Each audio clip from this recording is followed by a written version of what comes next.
Buddy on the phone. Where's he phoning from? I didn't even ask. It sounds as though he has a horrible cold. Hurry up now, young lady. He wants to talk to you. Did he say so?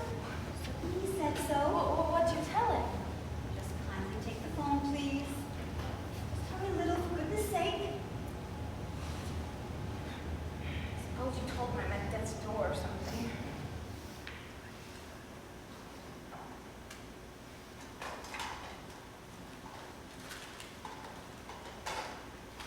Hello, buddy?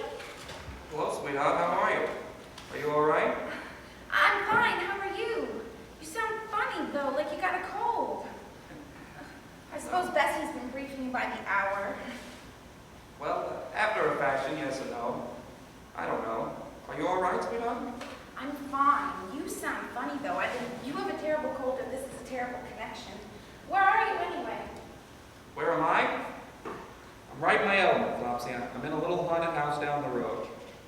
Never mind. Just talk to me. Well, I don't know what you'd like to talk about exactly. I mean, what all Bessie tell you? Well, I'm not exactly sure what all Bessie told me.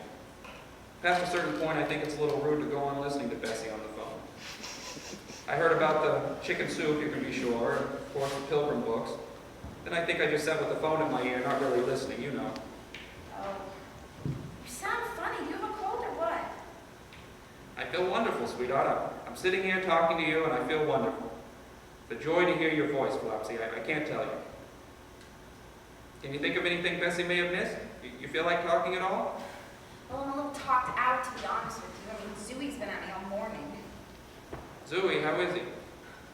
How is he? Oh, he's fine. He's just tip-top. I could just murder him, that's all. Murder him? Why? Why, sweetheart? Why could you murder our Zooey? Why? Why? Because I just could, that's all.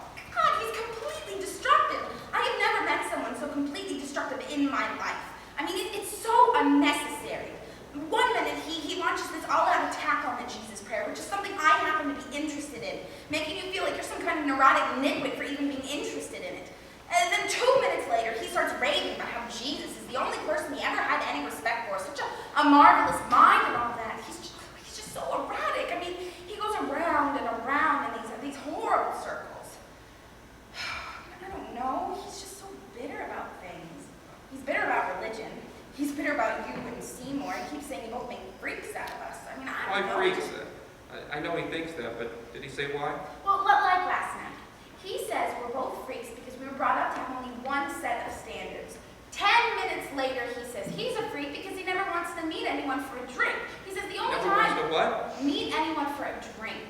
He says the only people he's ever really interested in meeting for a drink are all either dead or unavailable.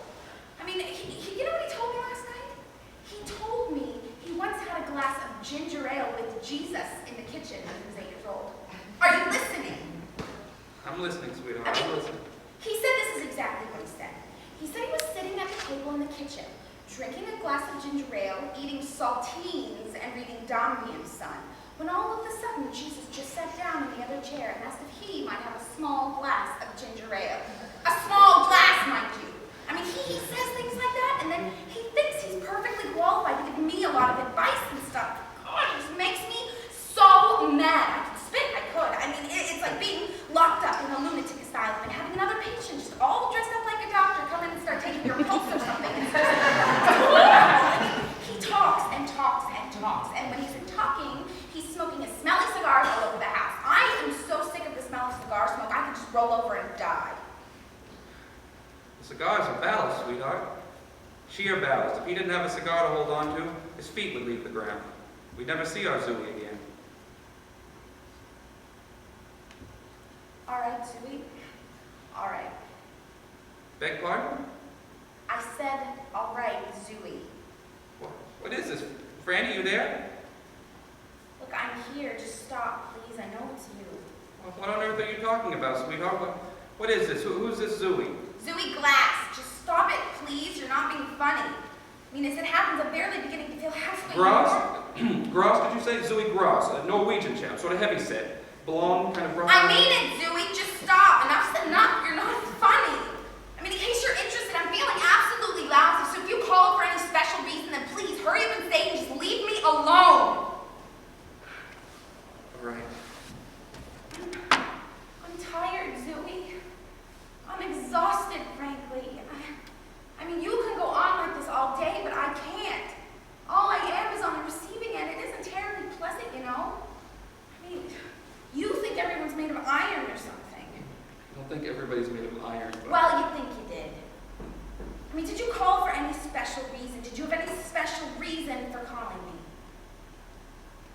No special reason, buddy.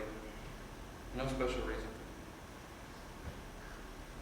I suppose I'm more or less called to tell you to keep saying your Jesus prayer if you want to. And it's your business. It's a goddamn nice prayer, and don't let anybody tell you anything different. I know.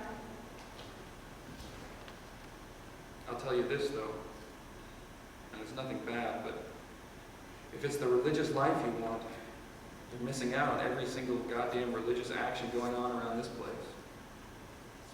I mean, you don't even have sense enough to drink when somebody brings you a bowl of consecrated chicken soup. I'm not upsetting you, am I? I don't mean to upset you.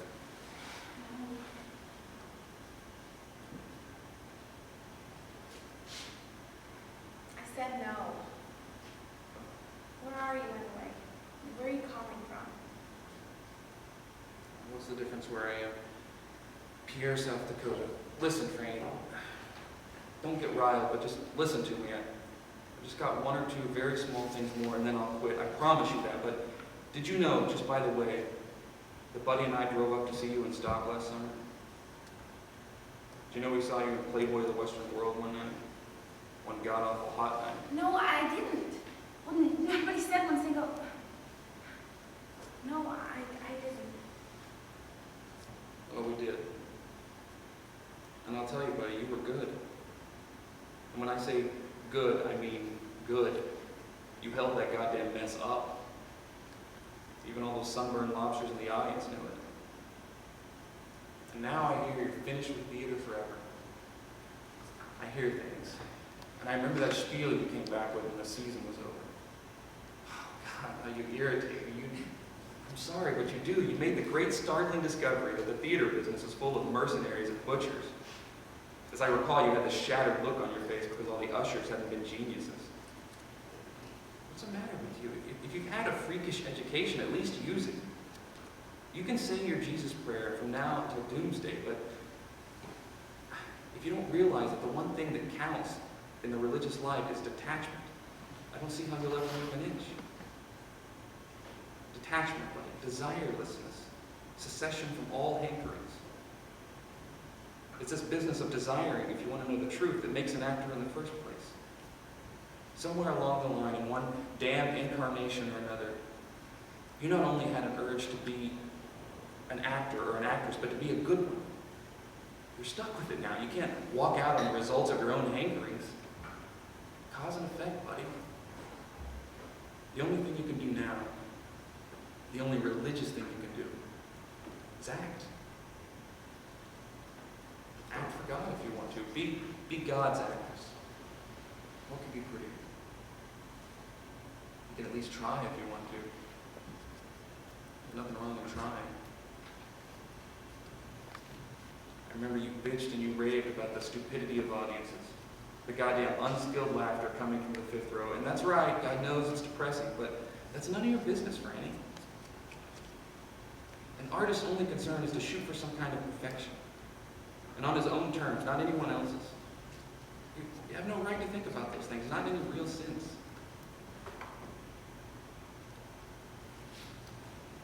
I remember about the fifth time I ever went on Wise Child. I was subbing for Walt when he was in that cast, remember? Anyway, I started bitching one night before the broadcast. Seymour told me to shine my shoes as I was going out the door with Waker, and I was furious. I said, the studio audience were all morons, the announcer was a moron, and I just damn well wasn't going to shine my shoes for him. I said they couldn't even see them anyway where we sat. He said to shine them anyway. He said, shine them for the fat lady. I didn't know what in the hell he was talking about, but he got a very Seymour look on his face, so I did it. And he never did tell me who the fat lady was, but I shined my shoes for her every time we went on the air after that. All the years you and I were on the program together. And this terribly clear picture of the fat lady formed in my mind. I had her on this porch, swatting flies all day long with the radio going from morning till night. I figured the heat was terrible and she probably had cancer and I don't know.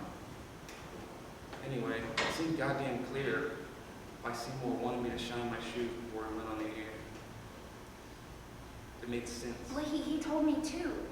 Well, he told me to be funny with the fat lady once. I never pictured her on a porch, but with very thick, very veiny legs.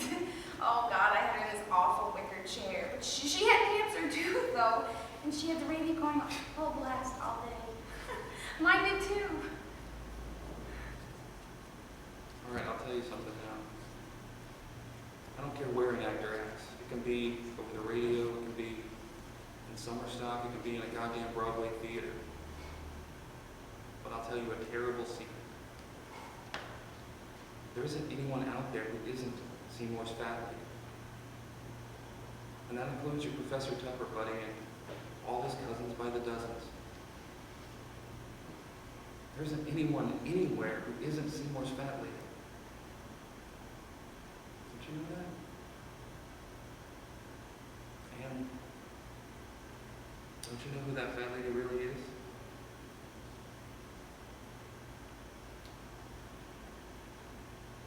It's Christ himself. It's Christ himself, buddy.